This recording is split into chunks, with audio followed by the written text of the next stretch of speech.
Good afternoon, everyone, and welcome to our first of 5 virtual listening sessions that we are holding throughout the next few months on the My Healthy Climate Plan implementation, with tonight's focus being on cleaning the electric grid.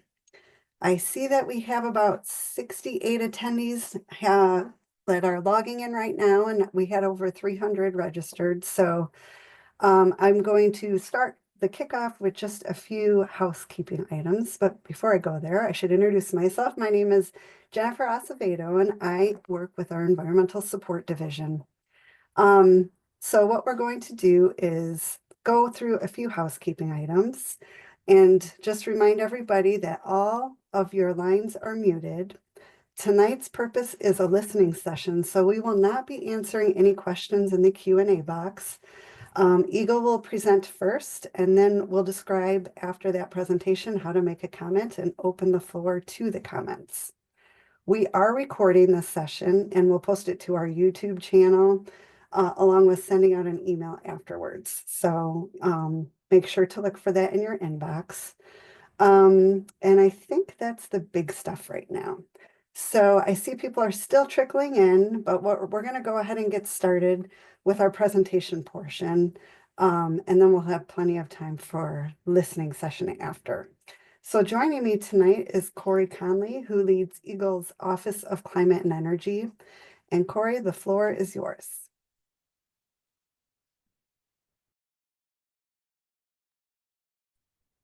Thank you, Jennifer, and thanks everyone for joining. Excited to have the conversation or to hear from you all today. I'm gonna try to keep my remarks brief. Again, Corey Conley, I lead the Office of Climate and Energy. I'm joined on the call with some folks from our office, Julia Field and Cheyenne Ghosh, who are helping with this work from our office. I'm going to run through quickly just a little bit of a recap on the My Healthy Climate Plan, some details on some of the electricity sector work that we've done so far, and then we'd like to open the floor and really get your input. And before we go to the next slide, I'll just say we always imagined that the My Healthy Climate Plan would be iterative and that we would continue to have fidelity to the goals set out there and the goals that the governor is committed to, and then continuing to get input on how we actually achieve those goals. So that's really what tonight is about, is getting additional input. We've done quite a bit of work. It's been a couple of years, and we're digging in on cleaning the electric grid, and we want input, and then we also want partnership on how do we actually meet these targets moving forward. So we'll dig in a little bit in a second on the electricity sector, but we're doing these sessions across each pillar of the My Healthy Climate Plan, and think now is no better time than now to do it. So you could advance the slides. So My Healthy Climate Plan, the high level goals, released in April 2022, so a couple years now. Primary goals: carbon neutrality by 2050, and then maintain net negative GHG emissions thereafter, and address environmental injustices related to climate. So again, the goals remain the same. These are the goals that the governor is committed to via executive directive. The plan is designed to meet those goals. And today we're talking about some of the efforts that we've done to hit those targets, to get us on track to hit those targets, and then talking about and hearing from you all about other ways that we may want to approach this and continue to update the strategy. So next slide, please. So going back to the My Healthy Climate Plan, like why did we do this, and what do we see the opportunity with the My Healthy Climate Plan and its actual implementation? So this gets to the kind of like one, why we did it, but also how we are trying to move toward implementation of the climate plan. So addressing environmental injustices, past, current, avoiding future, and ensuring equitable access to the new benefits of a clean economy. Fostering healthy communities, so improving health outcomes, and then creating jobs and reducing costs, so really an economic opportunity as well. Next slide.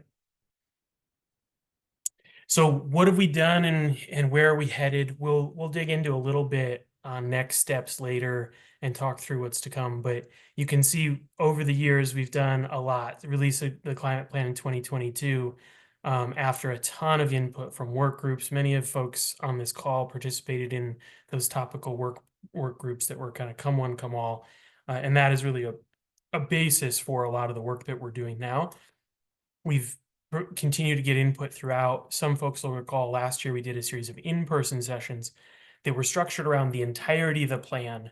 But then we went across the state to try and get input from everyone on the across the plan on what we should be prioritizing in each pillar. Now we're kind of digging in deeper into how do we actually hit all the targets within a pillar to help meet our targets by 2030 and 2050. And there will be additional opportunities for engagement around other pillars and around the My Healthy Climate Plan writ large into the future. And you can see those kind of on the right of the screen there. So next slide, please.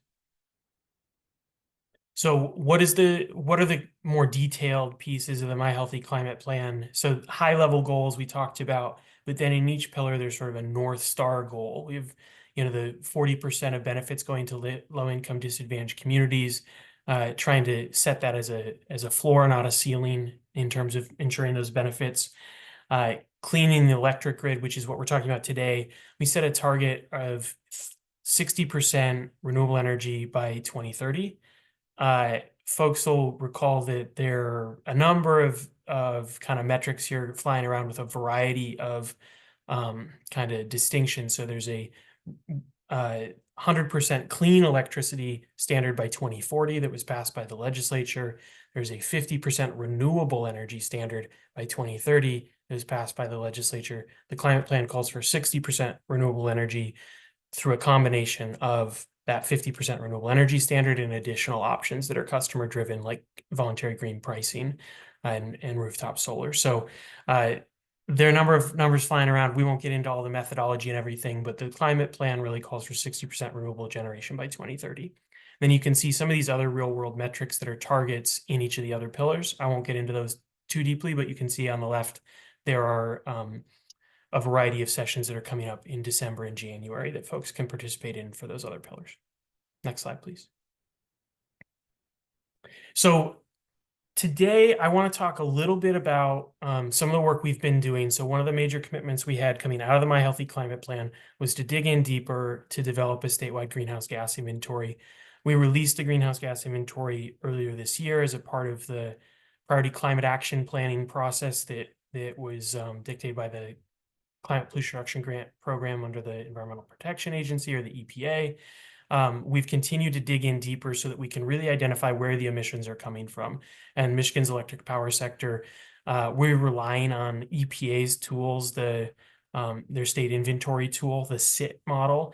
And we're really looking at three areas. So the way that typically these things are broken out is more based on source. So you have the fossil fuel combustion category at the top. That's the bulk of what we're looking at in terms of emissions in the electricity sector. But there are also other power sector emissions through electricity distribution, through industrial processes, stationary combustion. So we're putting all that together. And then the next slide is sort of the economic breakdown. So next slide.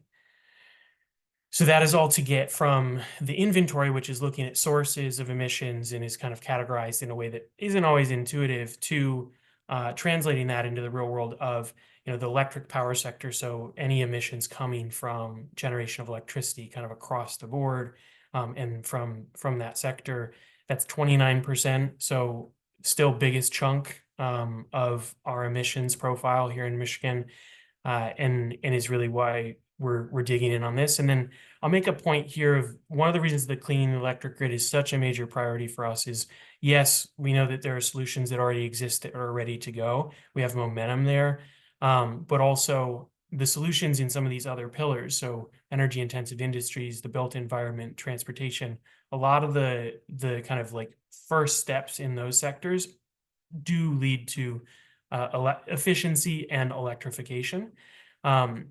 Which means we need a clean electric grid to be able to take those measures in those other sectors. And so that's really why the electricity sector is such a foundational piece of what we're trying to do, and is you'll see that reflected when we talk about the actions that we've taken later in the deck.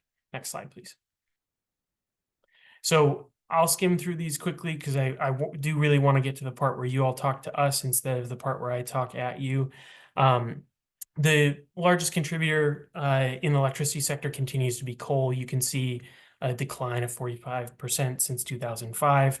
And you can see some of the other dynamics here of, some of the increased natural gas usage, We've got these slides up mostly because we've been digging into like where are the emissions coming from and trying to help identify, exactly what we need to do to get to that carbon neutrality market 2050 and the 60% target by 2030. So next slide, please.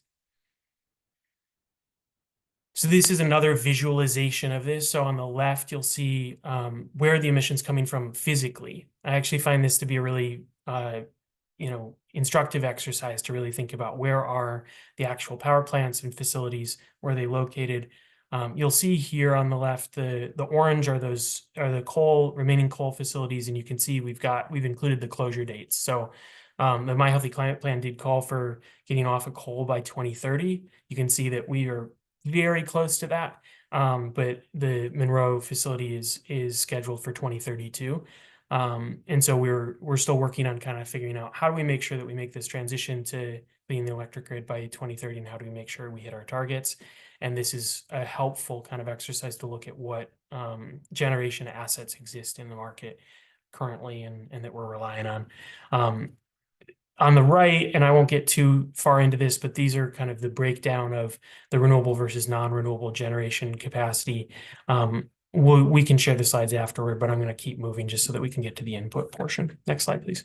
So as I mentioned, we worked with many input from many of the folks on this call, and through a variety of processes. You saw those meetings before to really get to a set of priority climate actions. So what are the foundational things that we know we absolutely need to do right away? What are the things that are going to be catalytic and move us toward hitting those clean energy targets that we talked about? And we ended up landing on two as a part of that have really driven a lot of the work that we're doing across state government and with outside partners as well. And the first one's improving renewable siting and siting of renewable energy and energy storage across Michigan. And that has been a major focus. You'll see a couple of programs and some legislation that's tied to that in a second, just to give folks some context. And then similarly, invest in energy storage and necessary electric grid investments. That's a constant, a major priority to make sure that we actually have the infrastructure and the resource adequacy to take the renewables that we're calling for. Next slide, please. So the My Healthy Climate Plan has lots and lots of things in it. We don't need to go through all of these, but you can see there's a bunch of nuance to what was called for and what we're working toward. Things like supporting voluntary green pricing programs to help drive additional adoption of renewables. Some of the investments that are going to help us make sure that we have an energy storage necessary for this transition. So 2,500 megawatts by 2030. And investments in the Utility Consumer Representation Fund, which is the fund that the Utility Consumer Participation Board operates, are just to name a few. Next slide, please. So some of the things that have happened since the climate plan was released, and thanks to the leadership of Governor Whitmer and the legislature for bringing these forward and moving them and getting them to the point where the governor could sign them. A 100% clean energy standard by 2040 that includes a 50% renewable energy standard as called for in the climate plan by 2030. A variety of other kind of measures across the board, the creation of the Office of Worker and Economic Transition, and then a variety of measures to kind of help make it easier to host renewables in communities across Michigan to help us meet our clean energy and climate targets. Finally, you'll see we've taken actions in state government to make sure that we're procuring 100% renewable energy and are working toward that.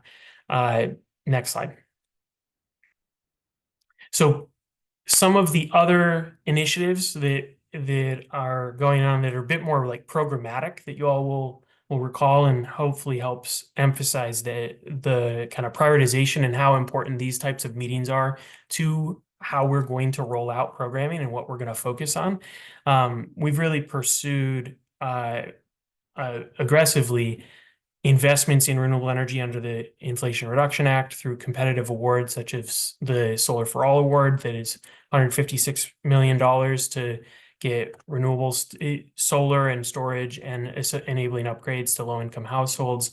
The Renewable Ready Community Awards program, which is a combination of state budget and leadership there from the governor, And then also we applied for a competitive award under the Climate Pollution Reduction Grant Program for $129 million that really is going to help invest even more capital to incentivize communities to really help us meet this challenge and build more renewables across the state. Similarly, we have an investment in the renewable energy on brownfields that comes through that same competitive award. And then we have a variety of programs that are constantly working toward this issue through our energy services section. And then some of the work at the commission with the Renewable Energy and Electrification Infrastructure Enhancement and Development Grant Program, which we're going to see a ton of really awesome stuff rolling out over the next, I know the projects have been selected, and I think it's going to result in some pretty incredible projects across the state. So next slide, please. Well, so that's it for me. I'm going to hand it back over. I kind of went through that fast. It still wasn't fast enough, in my opinion, because we still want to hear from all of you. So again, really, we're excited to hear from you, and it's important for us to continue to get this input.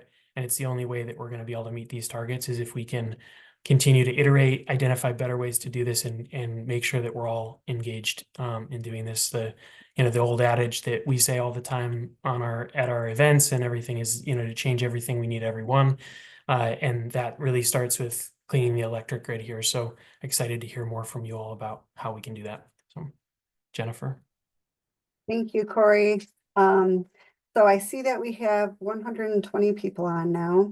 I'm going to run through real quickly how we will run this portion. So what we're going to do is you'll see on the screen here that if you have a comment, please use the raise your hand icon, and then Zoom will add you to our queue. If we have anyone on the phone wanting to comment, you will hit #2 to raise your hand. I see that we have a couple people on via the phone. And when it's your turn to speak, we will go ahead and call your name. And then if you could please say your name and your organization if you represent one, and then we'll start the timer for 3 minutes. And like Corey had mentioned, we are here to listen. We really appreciate you spending your time with us. And since we do have so many people, we do have to limit it to 3 people, or 3 minutes max per person. So what you'll do is you'll see a timer go on in the top right of your screen. As it's approaching the 3-minute mark, it will turn red. If you could wrap up your comments, you'll hear a beep at the end of the 3 minutes, and we'll move on to the next person.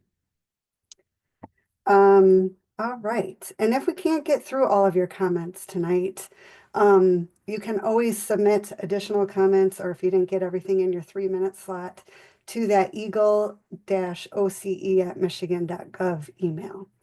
And that will get to our Office of Climate and Energy too. And we will also try to do our best to keep a list in the chat of people who are on deck so that people can be prepared to unmute when it's your turn.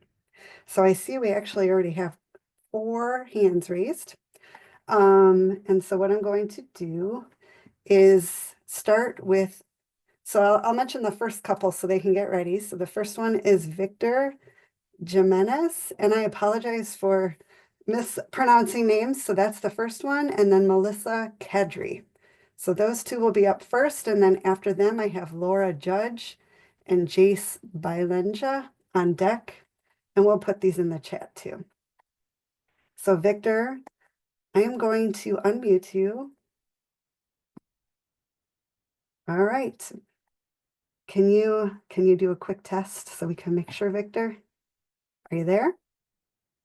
It says you've unmuted me, and I'm Kim Hunter. I have my hand raised, but that's who's the thing popped up for. Oh, okay. So if you could say your name again, that would be great. Kim Hunter, K-I-M Hunter. Okay, thank you. Okay, what I had was really a question, and you can answer it in the chat or contact me later or whatever. But I saw all the stuff for getting to carbon free whatever by these certain dates. I'd like to know 2 things. One, what are the incremental book benchmarks that you have to meet to get to those? And 2, are the 2 big utilities, consumers and DTE, are they on board with those benchmarks? Or do they have plans to meet those benchmarks? Because if they don't meet them, I don't see how the state of Michigan could meet them. And that's my question.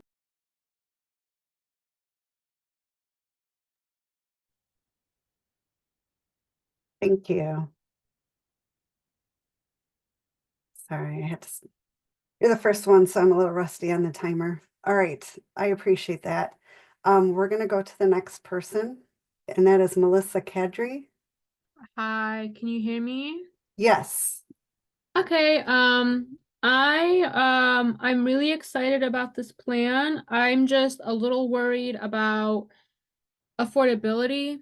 Especially considering most of the power that that people get is through DTE, and like the person before me said, I don't know how we really move forward without getting DTE on board, or how we really get around that because they produce so much of the coal, as you saw, or even just like the other natural gas. And what we really need is like to invest more in wind. I know that there's programs for investing in solar and everything. I'm a little skeptical about the solar just because we live in a very cloudy state, more or less. So I don't know how that would carry out over into the winter unless we also invest in energy storage, like really into a lot of energy storage. Um I also want to mention that I have seen like programs around for like getting people to get solar. I know you guys mentioned wanting to work with like the community, to work with the citizens, because this is, coming from both sides. From what I have seen and talked to people about, just like normal conversations, people are kind of skeptical about these programs to get people into solar for the reasons I mentioned, like, how does this carry on over into, like the winter and stuff when, or the fall and winter when it's very cloudy and there's really no sun? How do we, trust these sources? So I think EGLE, what they really need to do is also, maybe communicate better. I'm not saying you're not communicating more, but like for some reason it's not getting into like day-to-day people. Like all this conversation. I know it because I keep up with it. But like, like an average everyday person, um, they might not be aware of like the more details. They might not even be aware this is like actually happening in Michigan, that we passed these laws. So I think perhaps if EGLE or like the state of Michigan invested in like some form of like communication to get this, to get the word out, to get people more interested, to get more perspective so that EGLE can understand how this might impact people, or like get more impact from people. Um Let me see. I think, yeah, that was mainly it. I'm just worried about like affordability, the climate justice of it all. Like, where are we going to put these things? How will it impact the local communities? And the energy storage, and then just DTE. That's my main concerns. That's all I want to say. Thank you. All right. So we have Laura Judge next. Hi, yeah, Laura Judge. I'm from West Michigan, the Holland area, and just really want to encourage your office to try to work really intensively and proactively with the 3 local government units that surround the 3 coal plants that will be closing. We've got the Campbell plant here on the west side of the state that's going to be closing the soonest. And I would just dearly love to see wind and solar go in there and make use of those transmission lines. But it's going to be a heavy lift, I think, between the utility and the local government units, the county and the township area. So I think the same kind of redevelopment in renewables has been done in Canada. I forget now if it was on Lake Ontario area. And I just, when I see that, I think, oh, please, if we could just have that here with these 3 coal plants that are going to be closing, let's just make use of those transmission lines and really do something special. So thank you very much. Thank you. Okay, next up we have Jace Bylinja. Hello. Hi, my name is Jace Bylinga, and I am a resident in Southwest Michigan in Arlington Township in Van Buren County. I'm also a staff member with the Michigan League of Conservation Voters. And I'm really excited about the my Michigan Healthy Climate Plan and making sure we can clean up our energy grid. My family and I live out in the country, and having a more reliable grid that also gives us access to renewable energy that will help us meet our climate goals is really exciting for me and my neighbors. And I'm really hoping to move away from my really expensive propane furnace. Propane's not cheap, and I get these huge bills when the propane company decides to deliver it. And so I'm really looking forward to, taking advantage of some assistance so I can clean my energy, make my home more energy efficient, and access some of that wind and solar power. And I've as part of my work, I've talked to people all over the state at their door in person about these laws and about the climate plan. And people are excited to get help to site these major wind and solar projects in their communities. Once you explain to them, how the state is going to work with local communities to make sure that these big corporations aren't going to take advantage of them, and that it's going to really help farmers and local community members with good jobs. Like, we're all really excited about that. And so I really appreciate you helping to clean the electric grid.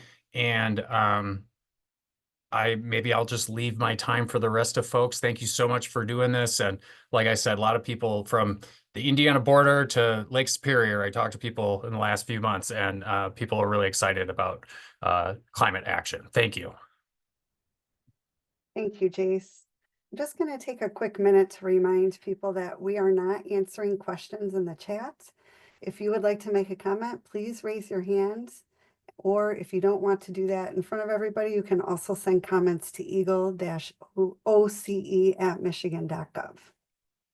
All right, so now we have Rachel Brewitzer.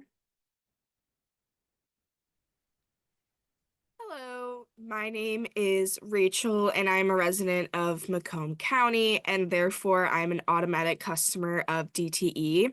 I'm also an organizer with the Michigan League of Conservation Voters.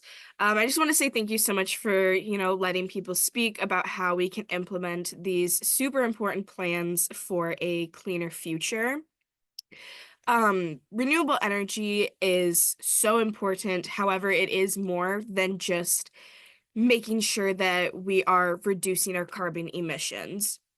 When we are structuring our energy grid, it also needs to be more reliable and provide more options for residents of Michigan.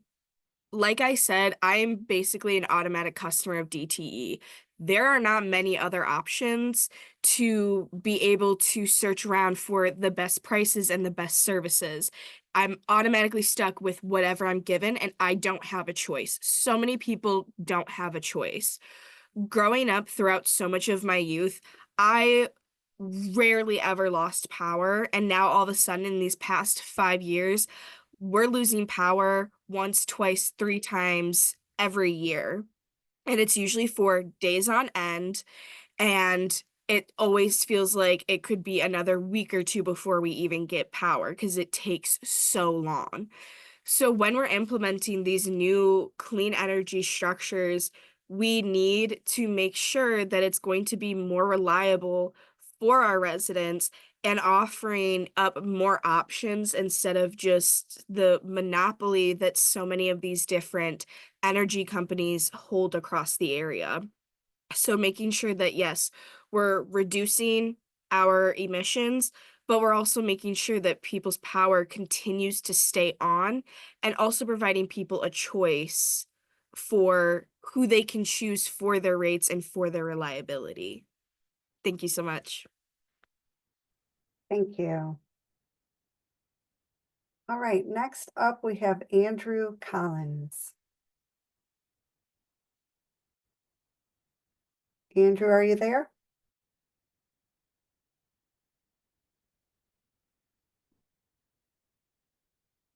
Andrew Collins, are you there? Okay. Andrew, we cannot hear you right now, so we're going to go on to the next person. Next person that's up is, and I apologize, I probably won't pronounce this one correct, Ko Lemieux.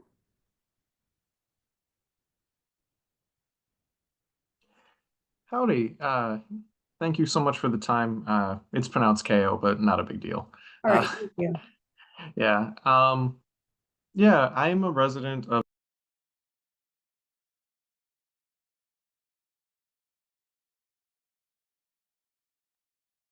Hold on, I think you got muted. Let's try this again. Okay, cool. Can you hear me now? Yes, now we can. Awesome. But yeah, not sure when I cut off there. You can start from the beginning. Yeah, so I'm a resident in the Van Buren Township / Belleville area. I also work for Michigan LCV, and first off, I want to thank you guys for the work you're doing, trying to condense pretty massive and pretty essential topics down to a point that they're consumable by the general public. The thing I would just like to comment on, and I don't expect you guys to have already made a contingency plan for this, but I do feel like EGLE needs to take into consideration some of the data center legislation that has recently passed and how that might impact these carbon emission targets, right? There's plenty of data out there that shows that these data centers, their resource just leaches on local communities for the most part, and they drain they really are a suck on public utilities, and energy is the most glaring example of that. And the way that this legislation can alter and give the utilities an out for some of their renewable energy targets and therefore their carbon emission targets is really concerning. And that can really it feels like if we don't adequately plan for how this legislation can really really affect those targets, it could be a one step forward, two steps back situation. So I just encourage EGLE and everyone else listening to account for this, and to reach out to your legislators and make sure that we are holding these utilities accountable and not giving them more outs than they need, so that we can make sure that we hit these really important really important goals that we have set forth. So thanks again for the work you guys do, and that's just my flag that data centers are coming and we need to plan for those as well.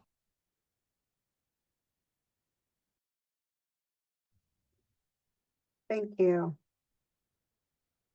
Okay, up next we have Mark Dirth.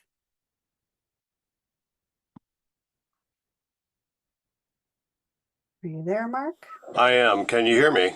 Yes. Oh, great. I'm Mark Dirth. I'm from Grosse Pointe Shores, Michigan, and I'm a retired analytical chemist from Ford Motor Company, just to give you some background.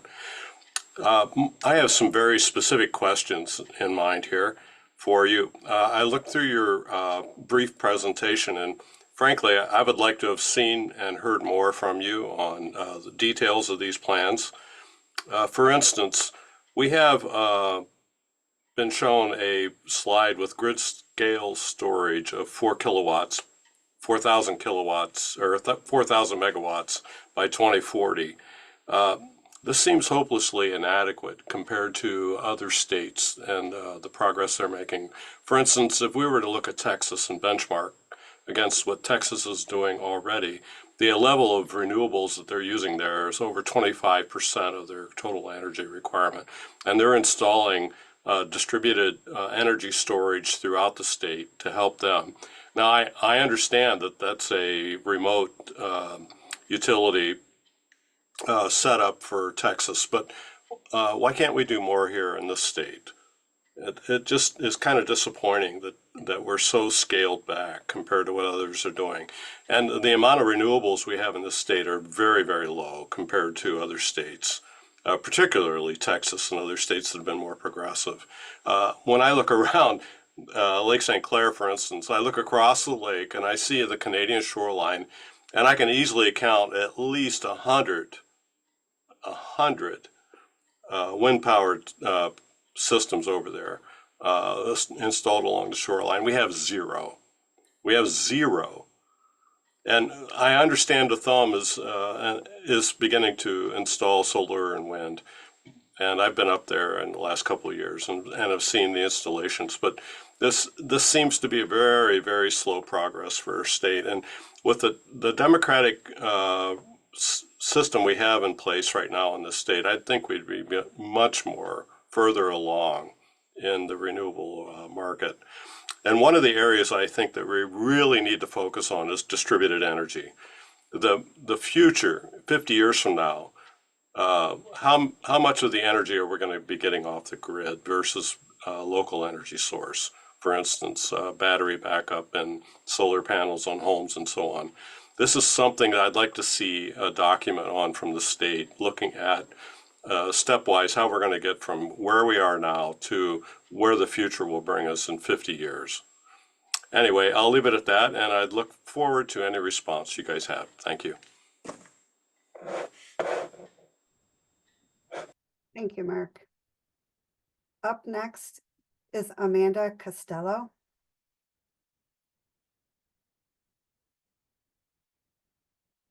Hi, thank you so much for allowing me to speak. My name is Amanda Costello. I'm a resident of Canton, Michigan. I'm a customer of DTE. I'm also an organizer with the Michigan League of Conservation Voters. I'm here to just emphasize the importance of accountability for utility companies. I'm really excited about the transition to 100% clean renewable energy by 2040. But along the way, that shouldn't put a burden on families in terms of cost. In general, energy costs should not exceed 6% of a person's annual income. That is what I believe. And utility companies continuing to request rate hikes puts a heavy burden on families. I am encouraging that continued transition to clean energy, but it's really time to make sure the utilities are meeting their targets in the clean energy transition without unfairly raising costs. And thank you for allowing me to speak. Thank you, Amanda. Okay, next up, we're going to try to go back to Andrew Collins. Andrew, are you there? Hello, yes? All right, we hear you. All right, audio fixed. Hello, and thank you for the opportunity to provide public comment today. My name is Andrew Collins, and I live in West Michigan, Grand Rapids, Kentwood, specifically. I'm here to urge EGLE to prioritize both affordability and accountability as we work towards Michigan's transition to 100% clean renewable energy. Right now, utility costs are becoming unaffordable for too many Michiganders. For many households, energy costs are getting close to and sometimes exceeding 6% of their annual income, which is widely considered unaffordable. Meanwhile, we're seeing repeated rate hike requests from utility companies, both consumers and DTE, and then rate hike approvals that seem out of step with what's fair or necessary. I believe EGLE has a critical role to play in ensuring utility companies meet both clean energy targets while protecting Michigan residents and keeping them protected from excessive cost increases. Affordability and equity must be the center of this transition. Without that, We risk leaving families behind and undermining the very support that's necessary for these goals to be achieved. Please hold utility companies accountable, both for hitting renewable energy milestones and for sharing the financial burden of this transition fairly. This is not just an environmental issue, but an economic and social one. Thank you for your time and for your work on these critical issues.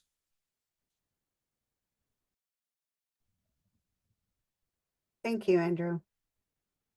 Next up is Ian Seeger.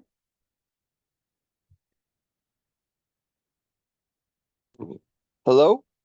Yes, we hear you. Go ahead. Excellent. Yes, my name's Ian. I live in Lansing. I'm an AmeriCorps member with the my Healthy Climate Corps. I had a concern about the rollout with electric vehicles.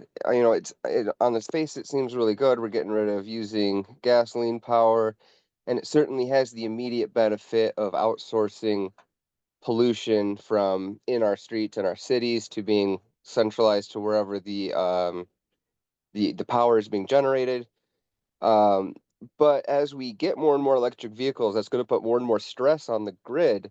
So the concern would be that we're just, you know, as we expand our renewable energy sources, that we're not really able to draw down the fossil fuel sources because the stress on the grid just becomes greater and greater as more and more people go with electric vehicles.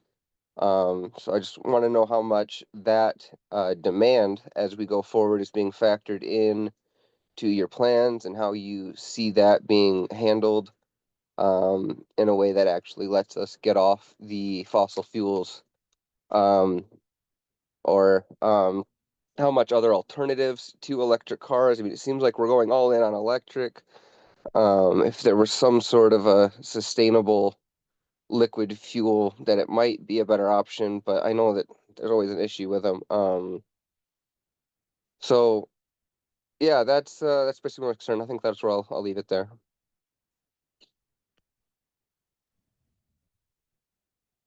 Thank you, Ian.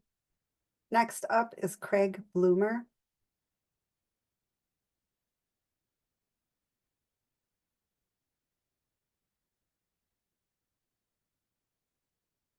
Craig Bloomer, can you unmute yourself? Okay. Hello. Sorry about that. That's okay. Greg Bloomer from Washtenaw County. I'm a mechanical engineer.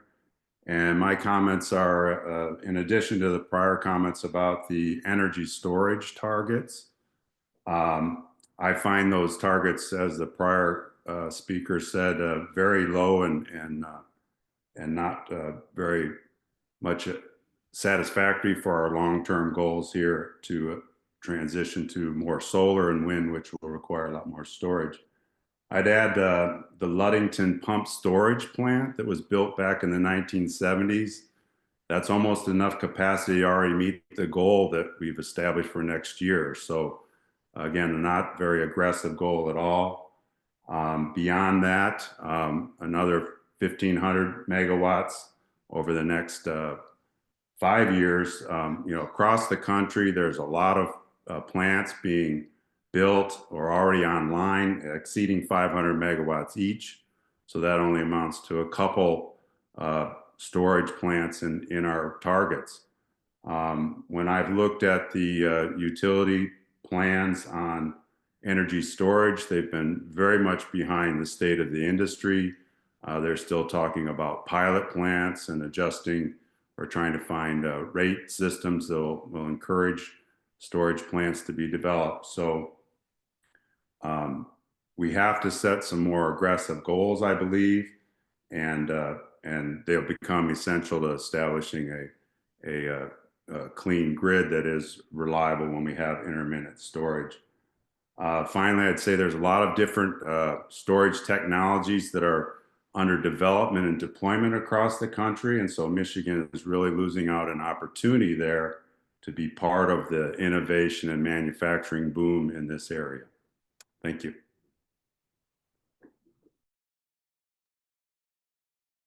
Thank you, Craig. Okay, next up is Brandy Sweet.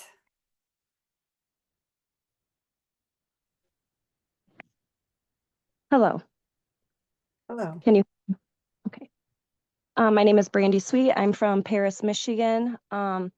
This whole plan kind of is concerning. I've attended one of the in-person meetings in Grand Rapids. The reason why it's concerning to me is because the recent actions the governor has taken here in Michigan are quite contradicting to, trying to fight the climate change and, it doesn't seem real clean and green. If you look at where our taxpayer dollars are going here recently, all the developments that have been chosen are on pristine wild spaces or farmland. For example, the mega sites, such as in Marshall, Mundy, and where I'm from, Paris, Michigan, Green Charter Township. We're said to be getting the Goshen EV battery factory, which, a lot of people should look into these, like the amount of water usage, the toxic chemicals, the wastewater that occurs from them. And, the property here that has been chosen is on 60 acres of pristine wetlands, cold transitional streams, less than a mile from the Muskegon River, which is Michigan's second largest river. And, there's no environmental impact statements attached to any of these mega sites and these developments. And, I hear a lot of people trying to say that we should push a little faster, but when we push faster for certain things, and this is a new technology that, studies are lacking in places, that we should not be letting these big corporations and these developments with our tax dollars cut environmental corners.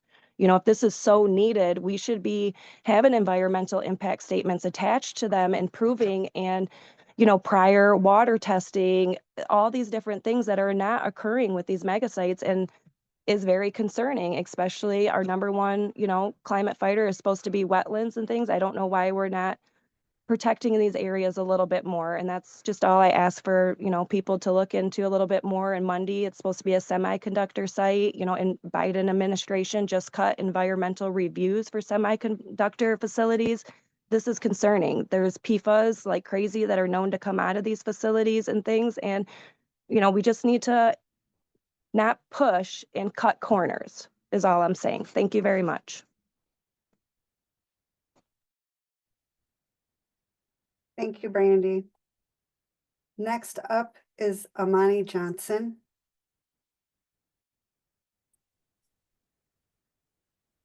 Good evening. Can you hear me? Evening. Yes. Thank you for taking the time to hear from the public about the My Healthy Climate Plan. My name is Amani Johnson. I'm a proud resident of Southfield. I'm a renter. I'm also a member of the Southfield Public Schools Board of Education, and I work for the Michigan League of Conservation Voters. As a renter, I know how hard it can be to keep up with rising energy bills. For many people in my community, those bills aren't just an inconvenience, they can make or break a household budget.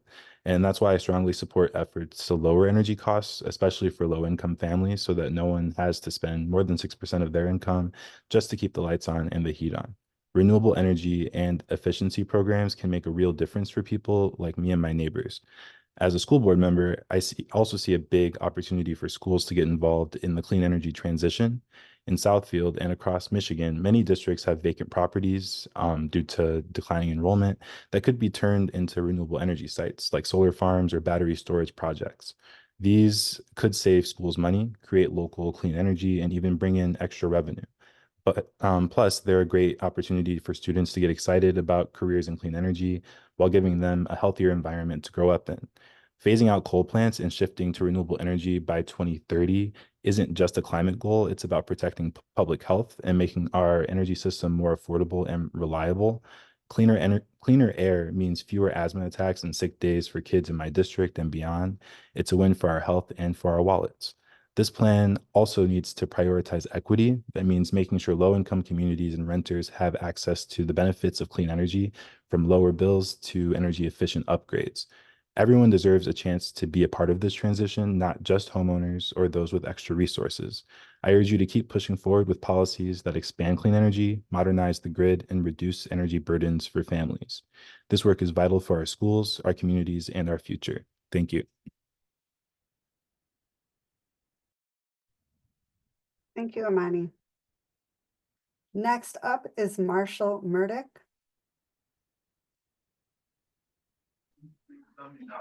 Hi there. Can you hear me all right? Yes, go ahead. All right, awesome. So good evening. My name is Marshall Murdick. I'm currently a sophomore geology student at Grand Valley State University, making me a resident of Allendale, Michigan. And I'm also an intern for the Michigan League of Conservation Voters. So I'm here, like probably a lot of people, because I care about tackling climate change. That's something that's really shaping my education and career goals. So clean energy isn't just about reducing greenhouse gas emissions, though that's obviously critical. It's also about creating good jobs, lowering energy costs, and ensuring all Michiganders benefit, especially those who have been most impacted by pollution and high energy burdens. Renewable energy sources like wind and solar can make our energy system cleaner, more affordable, and more accessible for everyone. I'm really inspired by the opportunity to use places like brownfields and old industrial sites for renewable energy projects. Transforming these neglected areas into clean energy hubs is a win in a lot of areas. It helps the environment, revitalizes communities, and ensures renewable energy reaches the people and places that need it most. To make that vision a reality, we also need to invest in modernizing our electric grid and expanding energy storage. These upgrades are essential to retiring coal plants sooner and integrating renewables effectively and making clean energy reliable and affordable for all Michiganders. As someone studying climate science and a young person wanting a sustainable future for our planet, I see these steps as critical. I urge EGLE to prioritize clean energy deployment and ensure that it's affordable and accessible to everyone. So thank you for your time and for all the work you're doing to lead us through the My Healthy Climate Plan. Thank you, Marshall. Up next is Michael Porras.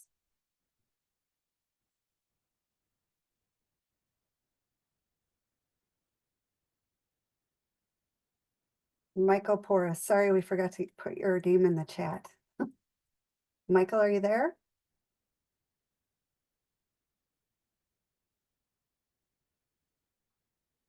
Give it another second for Michael Porras.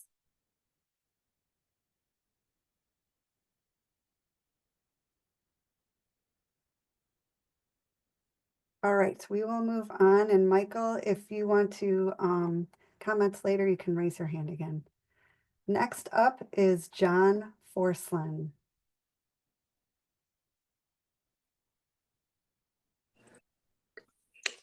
Hi, this is John Forslin. I'm in Marquette. I'm a member of the Climate Reality Project. I would like to support Mark Dirth's earlier comments about the importance of distributed energy. We really have to get away from the long wire line distribution of energy for a lot of reasons. It's hard to maintain, but also it's a security risk. I'm very concerned about the examples we've seen in California and I think South Carolina of people motivated with high-powered rifles taking out substations. And we had examples earlier overseas of people taking out substations with dump trucks and heavy equipment. We have to get away from that, and we can do that by producing power closer to where it is produced.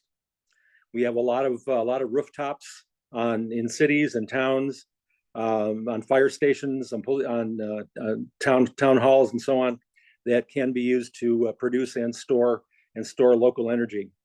And a couple of comments have drifted towards this. I've been concerned since the beginnings of the plan that it does not seem to have the required level of urgency. This is a big deal. We have to get on it. We have to get on top of it and get behind it and push very, very hard. All right, thank you. Thank you, John. Next up is Sarah Hutchinson. Hey, good evening. Can you hear me? Yes, go ahead, Sarah. Incredible. Thanks so much. So I have a couple comments that I'd like to submit. First of all, I would really love to see some sort of scenario planning going on for the comprehensive climate action plan. In particular, as we've seen a lot of headlines and things come out from the incoming administration, we know that the next year is going to be volatile. And so especially, trying to make sure that we're prepared as much as we can in the event, the loan from the Loan Programs Office for Palisades goes under, or the investment tax credit, the production tax credit, all these things that are really, coming through the IIJA, and really, funding this and making this cost competitive. And even cheaper than fossil fuels. I think it's important to consider those realities, just to make sure that we're as prepared as possible as we go, into this upcoming year. And second, I think it was someone else who mentioned renters. I think renters is a particularly difficult area to try and address, especially when it comes to the electricity sector. And so wherever possible, I think it would be really awesome to see, sort of, two approaches of how can we incentivize, perhaps corporate landlords to start siting solar panels or things like that on top of the roofs of some of their buildings. And also, how can we empower, from a grassroots perspective, the members of a community to approach their landlord with some of these things, in addition to things like green lease provisions and things like that. So I recognize that you all have a ton to do in the next year, and I'm sure you'll do great work. And thanks so much for holding this. Thank you, Sarah. Up next is Jace Hazel.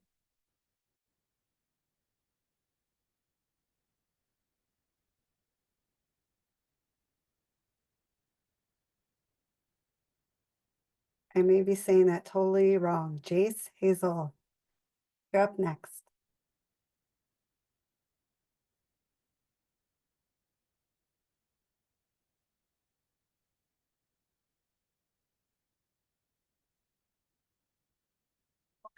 Okay, thank you. Can you hear me? Yes. Go ahead. Okay, I think I'm having a bit of a technical issue.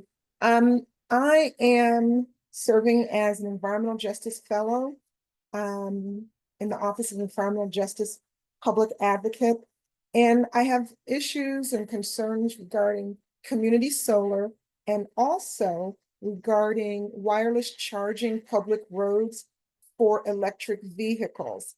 I live in the city of Detroit, and I know that last year MDOT unveiled the first, I believe the first in the country, wireless charging public roadway for electric vehicles.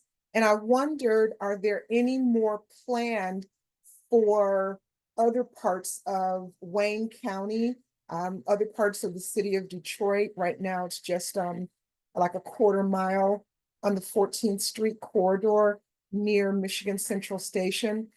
But for those of us who live west or east in the city, it's very difficult to get around. The transit system is very, very poor. We're relying on the bus system, which is very poor. Inside the city of Detroit, and the connections to our suburban neighbors is very challenging also, which greatly impacts low-income residents getting to jobs that are not just in the city of Detroit. So I just wonder, because I see mobility programs for driverless vehicles being launched, and for a person with disabilities like myself, once again, those programs do not go east or west in the city of Detroit, let alone outside of the city of Detroit. They're really just clustered in the downtown or midtown area. So I'm just wondering if the state of Michigan has any plans for more wireless charging public roadways for electric vehicles and for community solar projects, particularly wireless charging public roadways for those of us who have mobility disabilities. Thank you.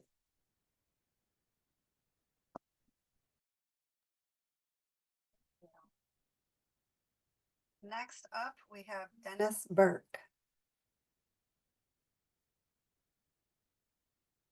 Hello. Thanks for doing this evening. It's very nice to have people have a chance to comment. I'll try to be quick since we're out of time, I think, by my clock. I think, first of all, we need to focus on renewable. and I'm very concerned about the recent announcements of the restart of several nuclear power plants in the state. Anybody that thinks that nuclear is renewable is sadly mistaken. And obviously, these are being restarted by Microsoft and others for AI data centers. Second thing I would like you guys to consider is I think you could move a lot quicker on renewable energy installation. I'm hoping that EGLE considers and the state considers all of the public buildings, parks, public schools, state-supported universities like University of Michigan has already a sustainability and climate action. Why aren't we moving very quickly to convert all those to geothermal, solar, and very low energy or no energy use? I think that's something that can be done very quickly. And why not put solar panels in the medians of expressways so we don't have to be mowing and burning diesel fuel and gasoline to maintain them?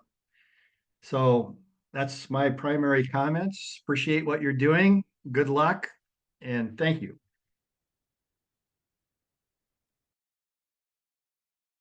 Thank you, Dennis. I see that Michael Porris's hand is raised again. Michael, are you there?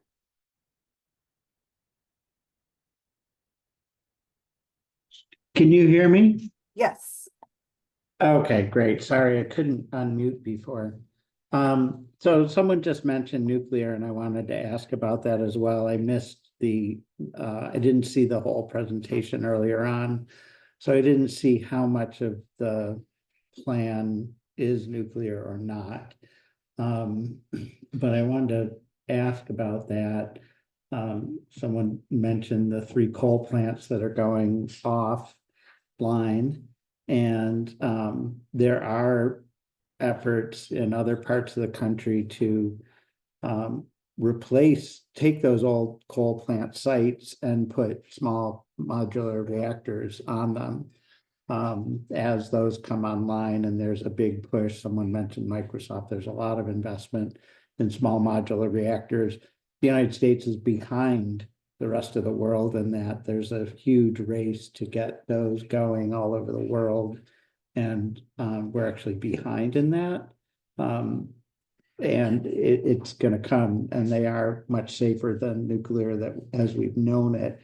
And this idea of putting them onto old coal sites where all the infrastructure is already there is a really interesting model that is happening right now in some other states. And while it's still a ways off as the technology is still developing, there are some that are being built and being done right now. So I'm curious if that's something that's being looked at because, and someone else mentioned the data centers, AI and the data is actually a much bigger draw and power requirement than electric cars and basically everything else. And so as we go in that direction, we're just not going to have enough power. And as favorable as I am as for solar and wind, I don't think we can meet all of the needs that we're going to need with just solar and wind. So I think the small modular reactors are a really interesting direction to go, and I'd like to see that as something that I'm curious if that's something Michigan's looking at. Thanks.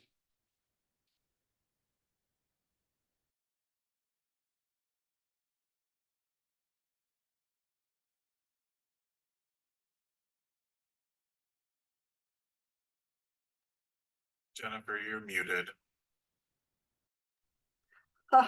Sorry about that. I'm like going on and on. So anyway, I was just looking and we don't have any other hands raised, but I'm going to give it another minute. We do have a little bit more time.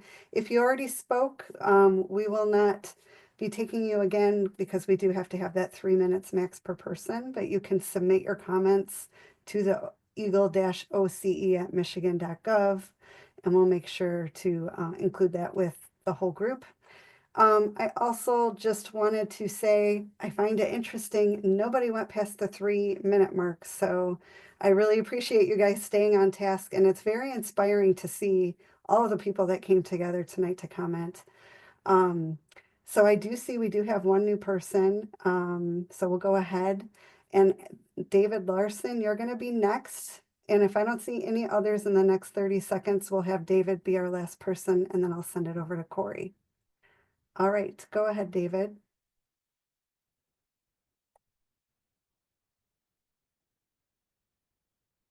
David, can you unmute yourself? Can you hear me? Yes. Okay. I went to Indiana University, and the university library, they didn't how they heated that system was they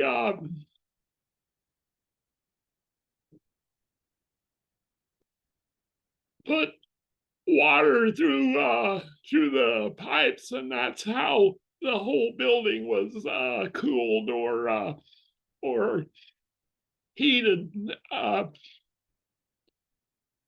and I don't know how that process happened, but it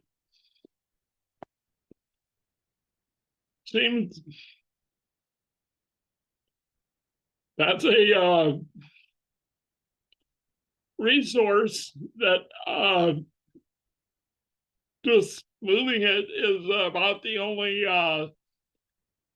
concern that I would have. But in terms of using coal or any other of the traditional energy sources, moving the water through the building seems like that could be a alternative. I'm not an engineering person, but it seems like it was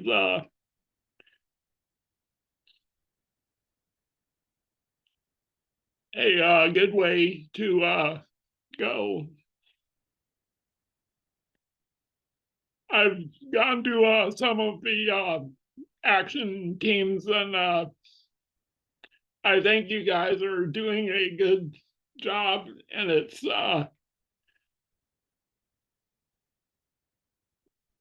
going too fast might be a problem, but at the same time, the way you started the presentation is a good way to tackle this problem. But thank you, and I plan on coming to some of the future sessions. Thank you for having this and having public comment. Great, thank you, David. I do see we do have another hand raised. Victor Jimenez. I know when we called this name earlier, it was somebody else, so I'm just double checking. Yes, thank you very much. My name is Victor Jimenez. I am a resident of Woodhaven, Michigan, a customer of DTE, not by choice, and an organizer with the Michigan League of Conservation Voters. Thank you very much for holding the space for us to give public comment and for your presentation earlier about electrifying the grid. I'd like to echo all the comment that some of my colleagues have submitted as well, as just make sure that EGLE feels empowered to use all of their authority to electrify the grid as expediently as possible. We know that we need to improve our grid to meet our clean energy demands, and we need to focus all of our efforts on providing clean and renewable energy. Furthermore, corporate polluters, DTE, other utility companies, consumers, etc., all the rest, they need to be held accountable. They need to make sure that they're providing reliable, affordable energy. and energy that's coming from renewable and clean resources. And just as an extension of what I was saying about the pollution and the industry, I think it's paramount that EGLE begins to, not only enforce these fines, but not allow these fines to become a part of the price of doing business, as they have been. And I would encourage the organization and the department to shut down repeat polluters who have seemed to make these fines a part of the cost of doing business, especially as a lifelong community member of Southwest Detroit. I've seen the impact of all of the compound different of the compound sources of pollution, truck traffic, dust, and it all has a compound effect. So please keep this in mind. Please continue to do a great job, and please feel empowered to use all of your authority to electrify the grid and hold folks accountable. Thank you very, very much for holding the space for us, and I hope everyone has a great evening. We will see you at future hearings. Thank you, Victor. And I do not see any other hands, and I just want to, again, thank you all so much for taking the time to comment on the electric grid session tonight. I'm going to hand it back over to Corey, who is going to close us out. Hey everyone, thank you. So I'll keep it brief. What you can expect next is we're going to continue doing these pillar by pillar virtual listening sessions. You can see here, you can see the little "we are here." That's us tonight. So I know we heard from some folks some concerns about some of the other kind of sectors, some of the transportation considerations, some of the homes, some of the protecting land and water, driving clean innovation, and addressing challenges with cleaning industry. We would encourage you all to come back to that and invite your friends. We'll have more of these sessions as we go, and really appreciate the input you all are providing. Next slide, please. So finally, those next steps are really the next steps related to this ongoing input process for the My Healthy Climate Plan and our continued implementation broadly across a bunch of things that we're doing at the state of Michigan, and to inform any updates that we're making through a couple of the EPA programs we're a part of. But we also are constantly getting input through other means, and we have other programs out in the world. I know I see some of the folks on the call are My Healthy Climate Corps members. We have a Justice 40 accelerator that's out in the world, and supporting community-based organizations across the state. We'll have the My Healthy Climate Conference in April, and then we're going to have additional opportunities for input on the design of things like our Solar for All program and a number of other things here. So we keep folks updated on that through the Climate Action News Updates newsletter, our My Healthy Climate Bulletin, and then we have quarterly Council on Climate Solution meetings that are virtual or in person that are open to the public to attend and observe those meetings with the council. So you can find more on our website and the QR code. Hopefully I rambled on enough here so that you could use the QR code if you wanted to. But all of that is to say, thank you so much for taking the time and taking time out of your evening. We really appreciate you and appreciate the input you're providing. And we know that we can accomplish the goals that we've got here without additional input and without working with all of you and many, many more folks. So really appreciate it, and take care.